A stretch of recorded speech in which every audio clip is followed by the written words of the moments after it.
달빛 아래 잠든 옛날 이야기를 깨우는 곳, 달빛서고입니다.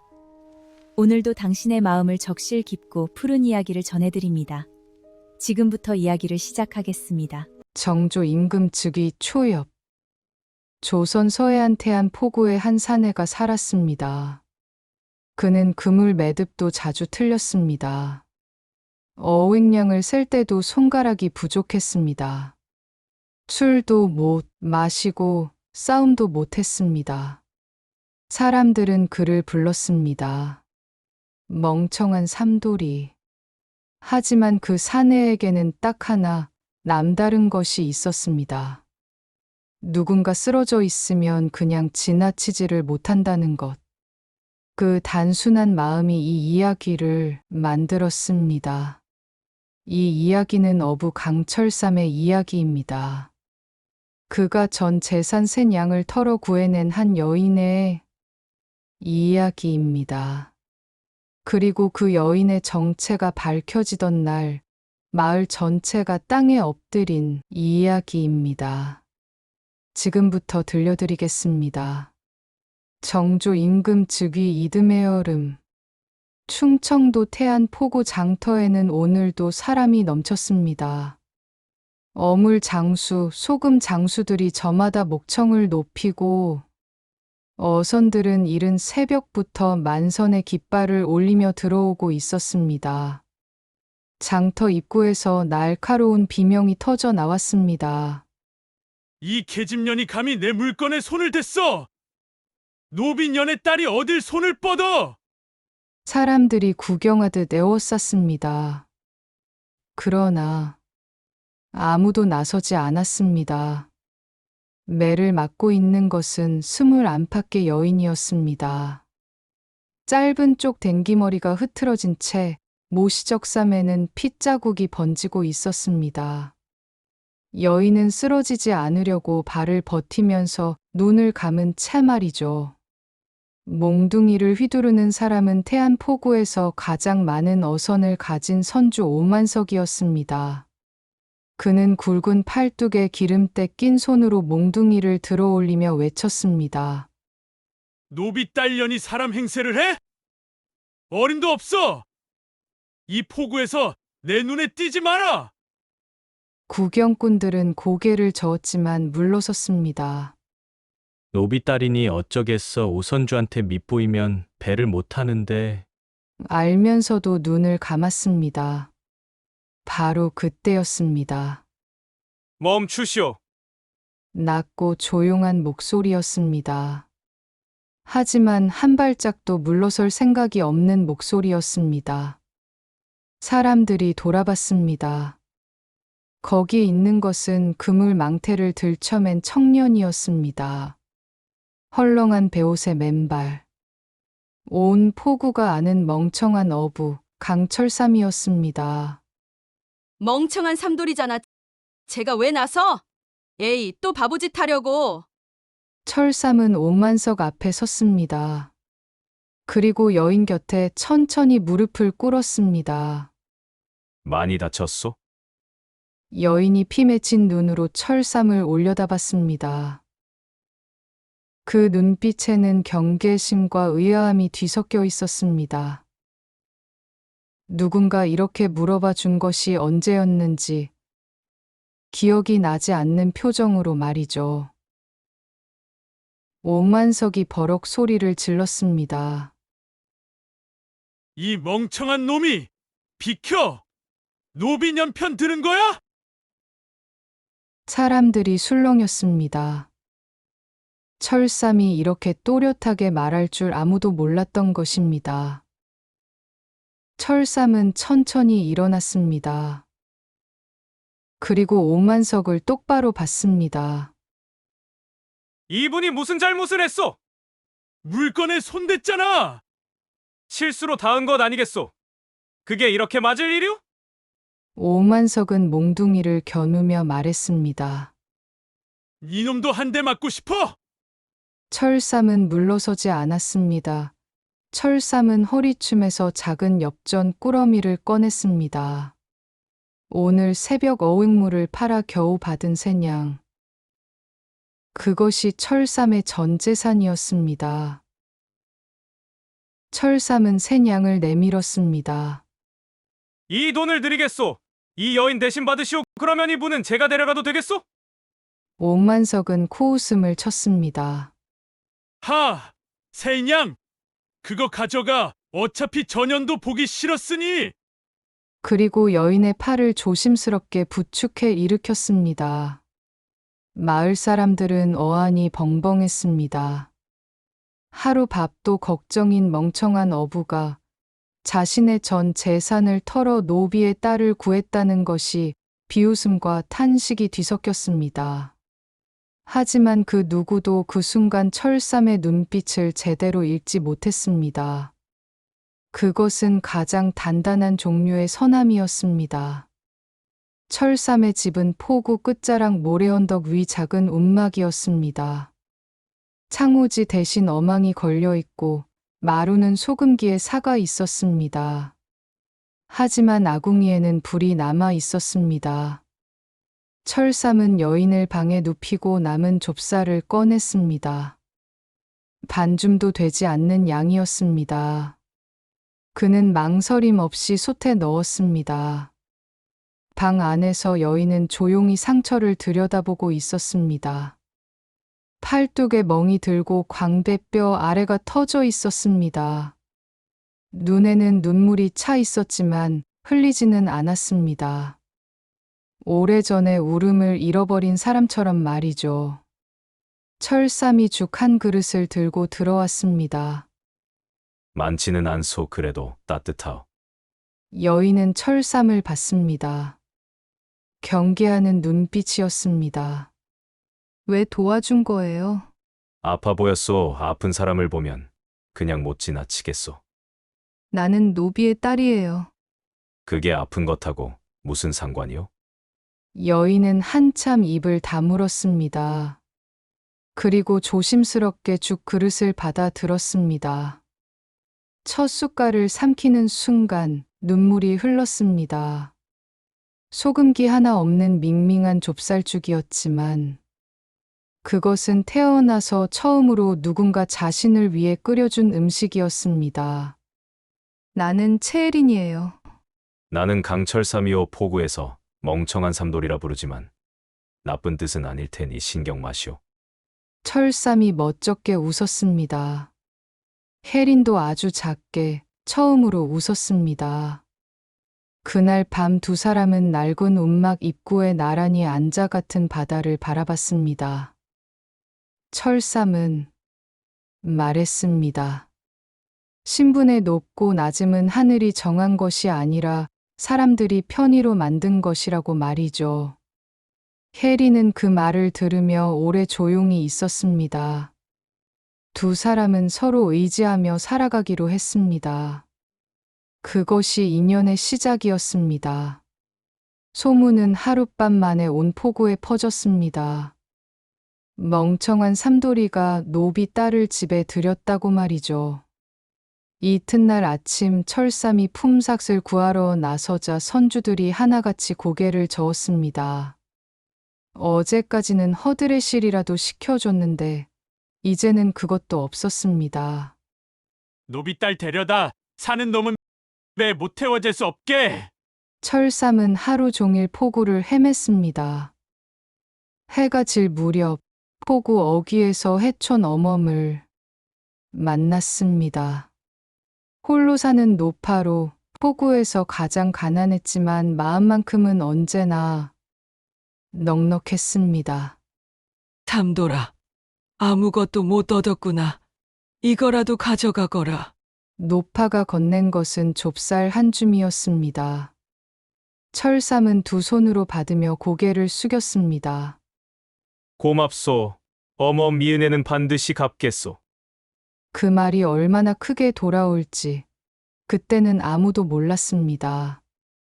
포구가 등을 돌렸지만 철삼은 물러서지 않았습니다. 새벽마다 혼자 작은 나룻배를 끌고 나가 고기를 잡았고 혜리는 움막에서 바느질 품을 팔았습니다. 가난하고 고됐지만 서로가 있었기에 버틸 수 있었습니다. 그러나 겨울이 깊어지며 철삼의 몸이 무너지기 시작했습니다.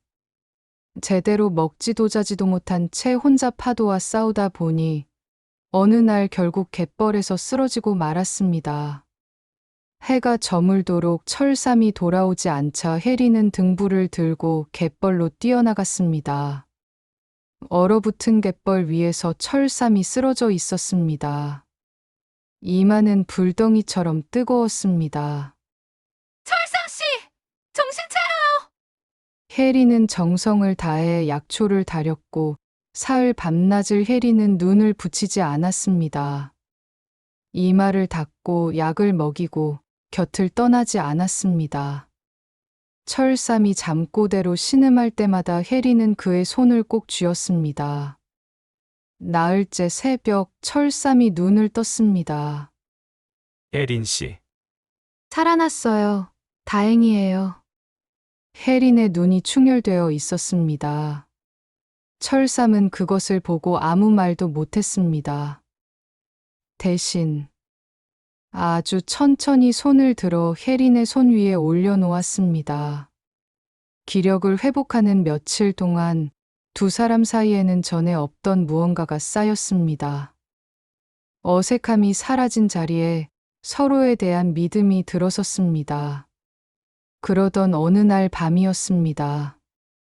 혜린이 조용히 입을 열었습니다. 철삼 씨, 사실 나는 노비의 딸이 아니에요. 철삼이 눈을 크게 떴습니다. 나의 진짜 이름은 채혜린이 맞아요. 하지만 내 아버지는 노비가 아니라 재판서 대감이셨어요. 20년 전 영무 누명을 쓰고 처형당하셨어요. 나는 그때 살아남기 위해 신분을 숨기고 지금껏 도망쳐온 거예요. 침묵이 흘렀습니다. 먼 바다에서 파도 소리만 들려왔습니다. 철삼은 오랫동안 말이 없었습니다. 그리고 입을 열었습니다. 그래서요? 그래서라니요? 혜린 씨는 혜린 씨요. 아버지가 판서든 노비든 나한테는 사흘 밤을 내 손 잡아준 사람이요. 그게 다요. 혜리는 그 자리에서 한동안 말을 잇지 못했습니다. 그리고 결국 두 손으로 얼굴을 가렸습니다. 20년치 눈물이 한꺼번에 쏟아졌습니다. 그 모든 것을 낡은 창문 너머로 지켜보는 눈 하나가 있었습니다. 운막 옆에 며칠째 머물고 있던 떠돌이 노인 박영감. 그는 조용히 눈을 감으며 작게 고개를 끄덕였습니다. 봄이 막 시작되던 어느 날, 혜리는 산에서 약초를 캐다 절벽 아래에서 들려오는 신음소리를 들었습니다. 내려다보니 노인 하나가 절벽 끝 나뭇가지에 아슬아슬하게 매달려 있었습니다. 거기 계세요! 손 절대 놓지 마세요! 혜리는 주변을 둘러봤습니다. 혼자로는 힘에 부쳤습니다. 하지만 그녀는 치마를 찢어 밧줄처럼 엮어내렸습니다. 그 순간 뒤에서 발소리가 들렸습니다. 혜린이 걱정되어 뒤따라온 철삼이었습니다. 내가 같이 당기겠소. 두 사람이 힘을 합쳐 노인을 끌어올렸습니다. 노인은 땅을 밟자마자 그 자리에 주저앉아 숨을 몰아쉬었습니다. 철삼이 물을 건네며 물었습니다. 어르신, 괜찮으시오? 어디서 오셨소? 허허, 나는 이리저리 떠도는 목공이오. 오늘 죽을 뻔했구먼. 아직 때가 아닌가 보. 철삼은 망설이지 않았습니다. 저희 집이 좁긴 하지만 쉬실 수 있어 가시죠. 노인은 철삼을 한참 바라보다가 조용히 따라 나섰습니다. 세 사람은 그렇게 한 지붕 아래 살게 됐습니다. 며칠 후 노인 박영감이 먼저 말을 꺼냈습니다. 철삼아, 나 젊었을 때 목공일 꽤 했는데 자네한테 가르쳐 줄까? 철삼의 눈이 빛났습니다. 정말이오. 열심히 배우겠소. 그날부터 박영감은 철삼에게 목공 기술을 가르쳤습니다. 장부 맞추는 법, 대패 쓰는 법, 나무결 보는 법, 철삼은 놀라운 속도로 흡수했습니다. 2달이 채 지나지 않아 그가 만든 소반과 서랍장은 장터에 내놓을 만한 물건이 됐습니다. 혜린이 장터에 내다 팔자 하나둘 팔리기 시작했습니다. 소문이 나면서 주문도 들어왔습니다. 돈이 생기자 철삼이 가장 먼저 찾아간 곳은 해촌 어멈의 집이었습니다. 어멈, 쌀 10말 가져왔소. 그때 좁쌀 한 줌 주신 은혜를 이걸로 다 갚을 수는 없지만요. 해촌 어멈은 눈물을 훔쳤습니다. 철삼아, 내가 이리 됐구나. 그 모습을 본 포구 사람들의 시선이 조금씩 달라지기 시작했습니다. 참돌이가 사람 됐네. 그런데 목공 일이 잘 풀리기 시작하자 오만석이 움직이기 시작하였습니다. 오만석은 장터 상인들을 하나씩 찾아다니며 귀띔하였습니다. 철삼이 그놈 물건 사지 마시오. 노비 딸 데려다 사는 놈인데 그런 놈이 만든 물건을 쓰면 집안에 부정 탄다고요. 하나 둘 주문이 끊기기 시작하였습니다. 장터에 나갔다 돌아온 혜린의 얼굴이 어두웠습니다. 그날 소반 3개를 들고 나갔지만 단 하나도 팔지 못하고 돌아온 것이었습니다. 철삼씨, 오늘 장터 분위기가 이상했어요. 어제까지 주문하겠다던 분들이 갑자기 말을 바꿨어요. 철삼은 이미 짐작하고 있었습니다.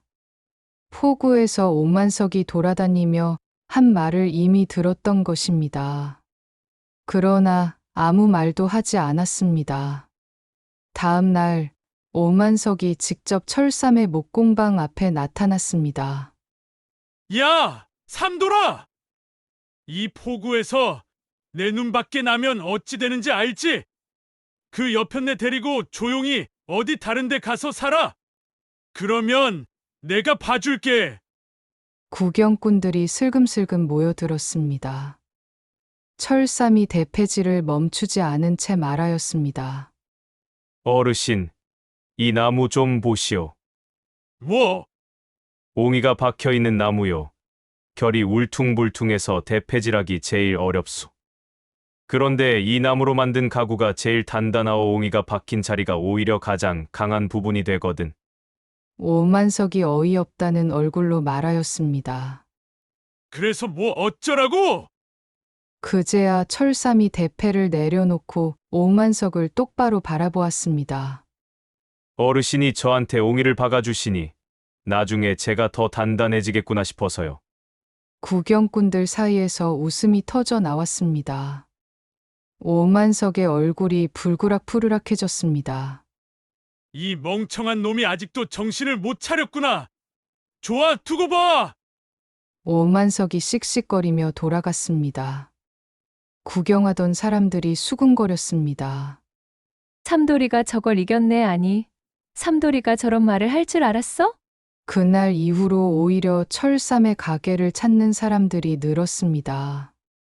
오만석이 저렇게 못살게 구는데도 꿋꿋하게 버티는 모습이 포구 사람들의 마음을 조금씩 움직이기 시작한 것이었습니다.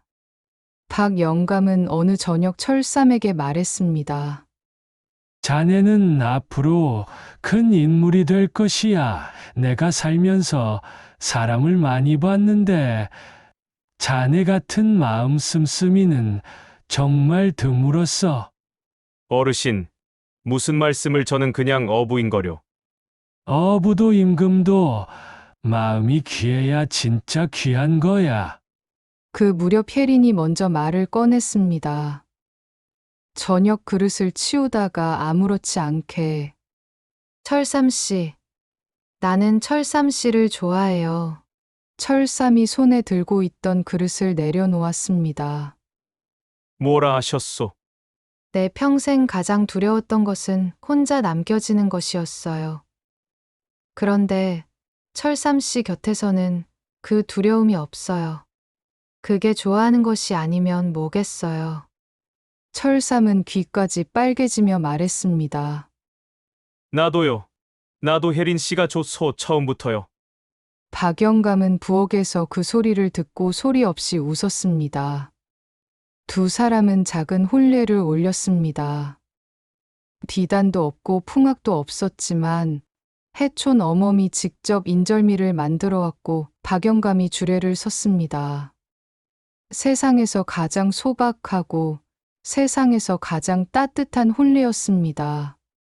그런데 혼례를 올린 지 얼마 지나지 않아 두 사람 사이에 난생 처음 차가운 바람이 불었습니다. 그날은 아무것도 아닌 것처럼 시작됐습니다. 철삼이 장터에서 목공 일감을 받고 돌아오는 길이었습니다. 폭우 어귀를 막 지나칠 때였습니다. 낯선 선비 하나가 혜린과 나란히 서서 이야기를 나누고 있었습니다. 선비는 비단 도포를 걸친 고운 차림이었고 혜린은 평소와 달리 고개를 숙인 채 무언가를 열심히 듣고 있었습니다. 두 사람의 거리가 가까웠습니다. 포구 사람들이 힐끔힐끔 그쪽을 바라보며 수군거렸습니다. 철삼은 발을 멈췄습니다. 심장이 묘하게 내려앉는 느낌이었습니다. 그는 아무 말도 하지 않고 그냥 집으로 먼저 돌아왔습니다. 저녁이 되어 혜린이 돌아왔습니다. 철삼은 아궁이 앞에 앉아 불을 쬐고 있었습니다. 늦었소. 장터에서 볼 일이 있었어요. 누구 와요? 혜린이 잠시 멈췄습니다. 한양에서 내려온 선비였어요. 저를 알아보더군요. 아버지와 친분이 있던 분의 아드님이라 했어요. 철삼은 아무 말도 하지 않았습니다. 그것이 문제였습니다. 말이 없는 철삼을 혜린은 본 적이 없었습니다. 철삼은 언제나 서툴러도 솔직했고 어색해도 웃음이 먼저였습니다. 그런데 그날 밤 철삼은 밥을 먹는 내내 눈을 들지 않았습니다. 혜린은 밥상을 치우다 말고 입을 열었습니다. 철삼 씨, 왜 그래요? 아무것도 아니오. 아무것도 아닌 게 아닌 것 같은데요. 철삼이 천천히 고개를 들었습니다. 눈빛이 평소와 달랐습니다. 서운함도 아니고 화도 아니었습니다. 그것은 말할 자격이 있는지 스스로 묻고 있는 눈빛이었습니다. 그 선비 혜린 씨 아버지와 아는 분이라 했소? 예, 그분이 혜린 씨를 찾아왔다면 혜린 씨한테 더 어울리는 세상이 있다는 거 아니겠소?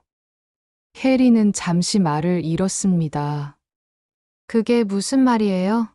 나는 어부요, 셈도 서툴고 글도 모르고 혜린 씨 아버지가 판서 대감이셨다면 혜린 씨 곁엔 나보다 훨씬 나은 사람이 있어야 하는 거 아니겠소? 나는 그냥 우연히 옆에 있었던 것뿐이고. 혜린은 철삼을 가만히 바라봤습니다. 그리고 조용히 무릎을 꿇고 철삼과 눈을 맞췄습니다. 철삼 씨, 나는 지금껏 살면서 딱 한 번 제 앞에 무릎을 꿇은 사람을 봤어요. 장터에서 매를 맞던 날, 처음 본 여인 앞에 아무렇지도 않게 무릎을 꿇던 사람이요. 철삼이 눈을 깜빡였습니다. 나는 그 사람 곁에 있고 싶어요. 비단 도포도, 글 잘하는 선비도 필요 없어요. 내가 아플 때 무릎 꿇어준 사람이요. 그게 철삼 씨예요. 철삼은 한동안 아무 말도 못했습니다. 그러다가 코끝이 빨개지며 고개를 숙였습니다. 내가 쓸데없는 생각을 했소. 쓸데없는 게 아니에요. 그런 마음이 드는 것도 다 철삼 씨가 나를 소중히 여기는 거니까요. 그날 밤 두 사람은 처음으로 다퉜고 처음으로 화해했습니다. 다투고 나서야 서로가 서로에게 얼마나 깊이 기대어 있는지를 알았습니다. 그것은 두 사람 사이를 흔든 바람이 아니라 오히려 두 사람을 더 단단하게 이어준 밤이었습니다. 그날 이후로 철삼은 두 번 다시 그런 말을 하지 않았습니다. 그리고 혜린도 알았습니다. 이 사람은 자신을 붙잡으려 한 것이 아니라 자신이 더 잘 살기를 바라서 놓아주려 했다는 것을 말이죠. 그 마음이 어떤 화려한 말보다 무거웠습니다. 그리고 이듬해 봄, 혜린이 임신 소식을 전했습니다. 낡은 움막이 웃음으로 가득 찼습니다. 박영감은 두 손을 모아 바다를 향해 조용히 눈을 감았습니다. 그 무렵 포구의 낯선 산에 둘이 나타났습니다. 행색은 평범한 장사치였지만 눈빛이 달랐습니다. 포구 이곳저곳을 기웃거리며 무언가를 캐고 다니는 것이 어딘가 수상하였습니다. 그 사내들이 해촌 어멈에게 슬쩍 물었습니다. 이 포구에 채씨 성을 가진 여인이 살지 않소? 20대쯤 됐을 거요. 어멈은 가슴이 철렁하였습니다. 그러나 모른 척 답하였습니다. 채씨요? 여긴 온통 어부들 뿐인데 그런 분 없소. 사내들이 돌아가자 어멈은 지체 없이 철삼의 집으로 달려갔습니다. 담돌아. 큰일 났다. 수상한 자들이 혜리나 씨를 찾고 있어. 철삼의 얼굴이 굳었습니다. 박영감이 조용히 일어서며 말하였습니다. 20년 전체 판서 영무 사건을 꾸민 자들 쪽에서 보낸 자들일 것이오. 예리나 씨가 살아있다는 소문이 돌면 그쪽에서 가만히 있지 않을 것이오. 혜린의 얼굴이 창백해졌습니다. 그럼 저는 또 도망쳐야 하는 건가요? 철삼이 조용히 말하였습니다. 도망은 없소. 모두가 철삼을 바라보았습니다. 계린 씨가 도망 다닌 세월이 이미 20년이오. 이번엔 내가 맡겠소. 철삼은 그날 밤 오만석을 찾아갔습니다. 포구 사람들 모두 고개를 갸웃거렸습니다. 그 둘이 무슨 할 말이 있겠냐고. 그런데 이튿날 아침 오만석이 직접 포구 어귀로 나가 수상한 사내들 앞을 막아섰습니다. 제씨 여인? 이 포구에 그런 사람 없소. 내가 이 포구 선주요. 내가 모르는 사람이 여기 살 리가 없지 꺼지시오. 포구 사람들이 눈이 휘둥그레졌습니다. 나중에 포구 사람이 철삼에게 물었습니다. 삼돌아, 도대체 오선주한테 뭐라고 한 거야? 저 양반이 자네 편을 들 사람이 아닌데. 철삼이 멋쩍게 웃으며 말하였습니다. 별말 안 했소. 그냥 어르신이 아직 이 포구에서 좋은 사람으로 기억될 기회가 남아있다고 했소. 그 말 한마디에 저 양반이 움직였다고. 사람이 다 나쁜 것만은 아니더라고요. 수상한 사내들은 포구 사람들의 싸늘한 눈빛에 밀려 결국 발길을 돌렸습니다. 철삼이 멍청한 어부 시절부터 먼저 손을 내밀었던 포구 사람들이 이번엔 철삼의 편이 되어 그 자리를 막아선 것이었습니다. 박영감이 그 모습을 바라보며 혼자 조용히 말하였습니다. 이 사람이 뿌린 씨앗이 이렇게 자랐구나. 이렇게 철삼과 혜리는 또 한 번의 위기를 넘기며 더욱 단단해졌습니다. 이때까지만 해도 이 둘에게 닥칠 일은 꿈에도 생각하지 못하고 마냥 행복한 나날을 보냈습니다. 임신 2달이 되던 늦봄 어느 날이었습니다. 장터 앞에 사람들이 몰려 있었습니다. 혜린이 다가가 방문을 읽었습니다. 손이 떨렸습니다. 정조 대왕 즉위를 기하여 지난 영무 옥사 일체를 재조사하노라. 채 판서의 유족이 살아있다면 가까운 관하에 신고할 것이니 명예를 되찾을 기회를 놓치지 말 것이니라. 혜린의 눈앞이 흐려졌습니다. 그날 밤 집으로 돌아와 그 방을 보여주자 박영감의 얼굴이 달라졌습니다. 그는 천천히 무릎을 꿇었습니다. 게리나 씨, 때가 되었소이다. 나는 더돌이 목공이 아니오. 나는 선왕마마를 모시던 내관 박등명이오. 아씨가 도망칠 때 함께 나와 20년을 지켜봐 왔소이다. 혜린이 그 자리에서 무너지듯 주저앉았습니다. 그것이 선왕마마의 마지막 명이셨소. 아씨의 어머니, 즉 선왕마마의 누이 동생이신 정화옹주마마께서 돌아가시며 내게 아씨를 맡기셨소. 아씨는 왕실의 피를 이은 진짜 공주이시오. 철삼은 두 사람을 번갈아 봤습니다. 그리고 혜린의 손을 꼭 쥐었습니다. 이제 가야 할 것 같소. 두려워요. 내가 옆에 있소. 다음 날 세 사람은 태안관하로 향했습니다. 소문을 들은 포구 사람들이 구경을 나왔습니다. 박등명 내관이 관아 앞으로 나서며 큰 소리로 말했습니다. 본관은 선왕마마를 모시던 내관 박등명이요. 이 자리에서 이분의 신분을 밝히노라. 술렁임이 일었습니다. 박등명이 품에서 옥으로 만든 패를 꺼냈습니다. 왕실 문양이 새겨진 옥패였습니다. 이분은 영모로 억울하게 처형된 채 판서 대감의 따님이시며 선왕마마의 누이 동생이신 정화 옹주마마의 혈육이시오. 즉 왕실의 피를 이은 채혜린 공주마마이시오. 그리고 관원이 무릎을 꿇었습니다. 구경꾼이 무릎을 꿇었습니다. 오만석이 무릎을 꿇었습니다. 장터에서 노비 딸이라며 몽둥이로 때리던 그 오만석이 이마를 땅에 박고 몸을 떨었습니다. 공주마마 소인이 그때 몰라보고 혜리는 오래 말이 없었습니다. 그리고 천천히 입을 열었습니다. 용서해요. 다만 기억해 두세요. 신분이 사람의 값어치를 정하는 것이 아니라는 것을. 관아 마당 전체가 다시 조용해졌습니다. 그 말은 판결문보다 무겁게 내려앉았습니다. 소식은 빠르게 한양으로 전해졌습니다. 정조 임금은 직접 세 사람을 불러들였습니다. 오래 떨어져 있던 임금과 혜린이 재회하는 날 궁궐 안팎이 숙연했습니다.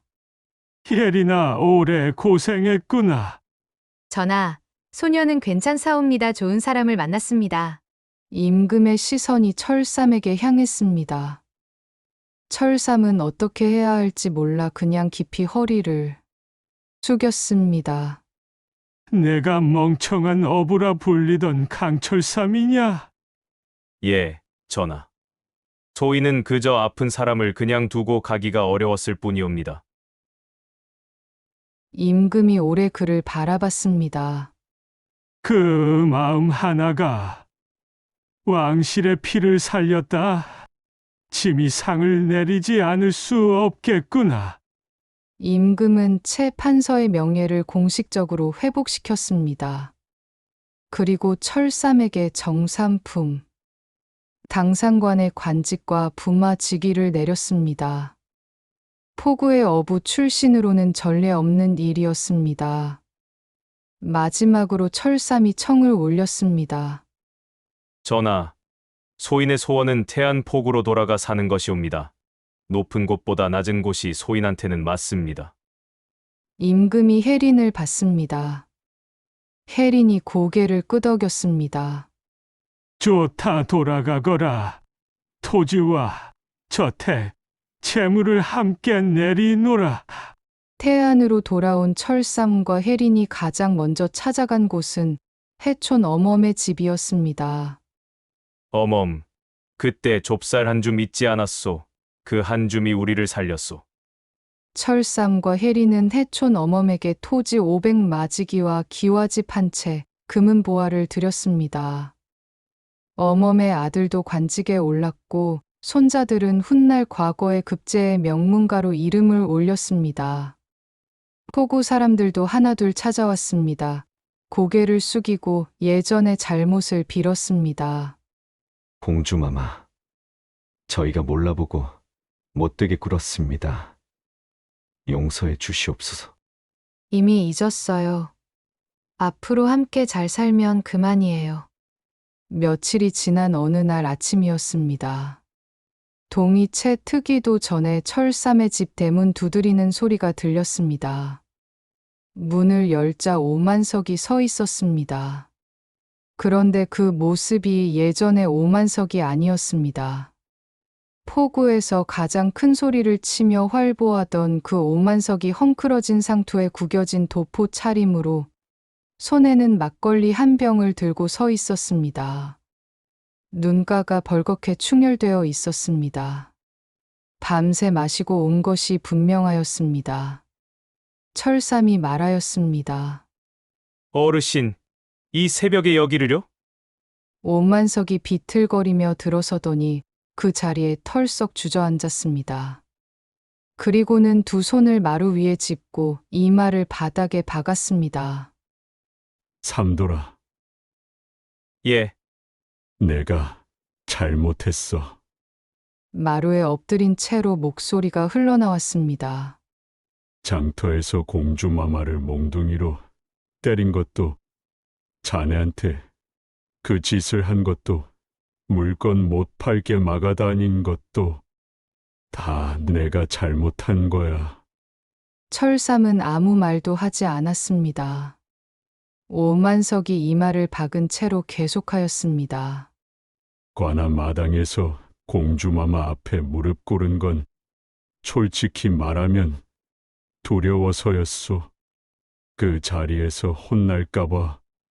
그런데 집에 돌아와서 생각하니까 오만석의 목소리가 갈라졌습니다. 그게 아니더라고. 두려워서 꿇은 것하고 진짜 잘못해서 꿇는 것하고는 다른 거더라고. 오만석이 고개를 들었습니다. 눈에 눈물이 고여 있었습니다. 용서 안 해줘도 괜찮소. 그냥 잘못했다는 말을 하지 않으면 내가 살 것 같지가 않아서. 그 포구에서 오만석을 모르는 사람이 없었습니다. 어선 12척을 가진 선주. 한 번 눈 밖에 나면 배도 못하는 사람. 누구도 함부로 건드리지 못하는 사람. 그 오만석이 지금 새벽 마루에 이마를 박고 있었습니다. 철삼이 천천히 마루에 앉았습니다. 어르신, 일어나시오. 아직 용서한다는 말을 안 했잖소. 일어나고 나서 들으시오. 오만석이 천천히 일어나 앉았습니다. 마루 먼지가 이마에 묻어 있었습니다. 철삼이 말하였습니다. 어르신, 예전에 제가 옹이 박힌 나무 이야기를 한 것 기억하시오? 기억하오. 그 말 진심이었소. 어르신이 저한테 어찌하셨든 간에 그 덕에 제가 단단해진 것도 맞소. 그러니 어르신이 잘못을 하셨어도 저는 이미 신세를 진 셈이오. 철삼이 웃었습니다. 오만석이 한동안 철삼을 바라보다가 말하였습니다. 삼돌아, 나는 자네가 아직도 이해가 안 돼. 나한테 당한 것들이 그리 많은데 어찌 그리 미워하지를 않는 거야?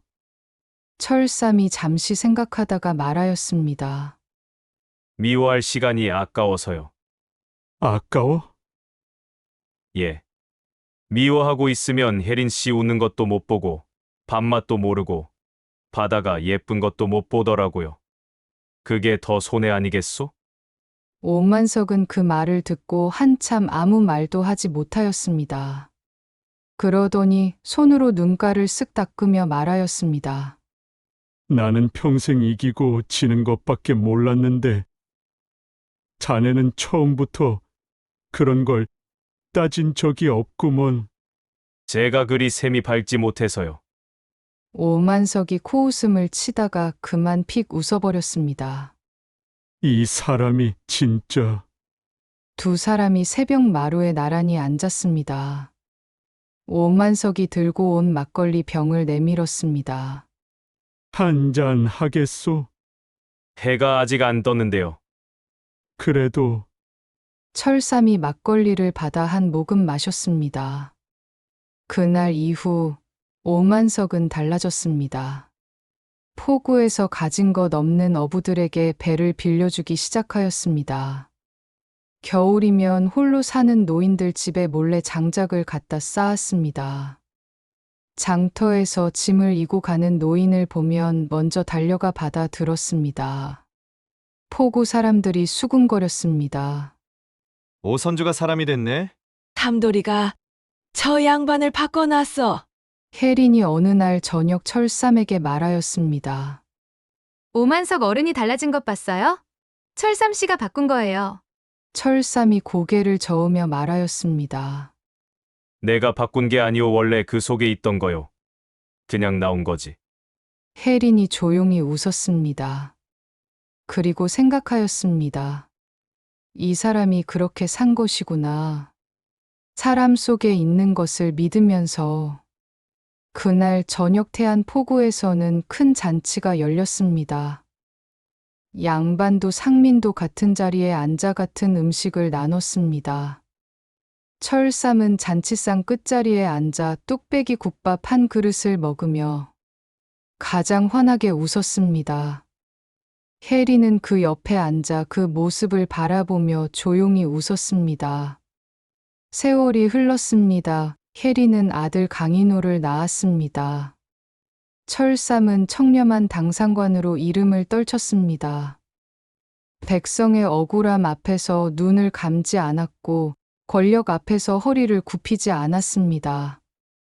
그가 젊은 날 포구 장터에서 그랬던 것처럼 혜리는 신분이 낮다는 이유로 짓밟히는 사람들을 위한 일에 앞장섰습니다.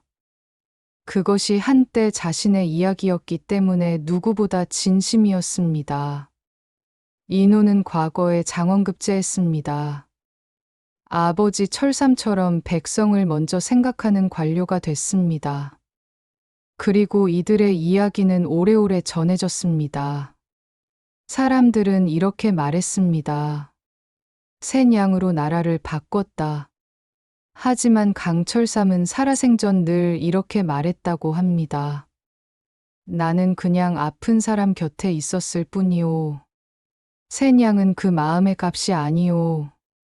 센 양은 그냥 센 양이오. 귀한 것은 신분이 아닙니다. 귀한 것은 마음입니다. 그리고 그 마음은 포구의 가난한 어부에게도 얼마든지 있을 수 있습니다.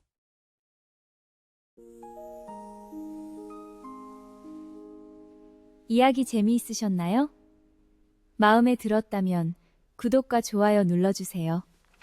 감사합니다.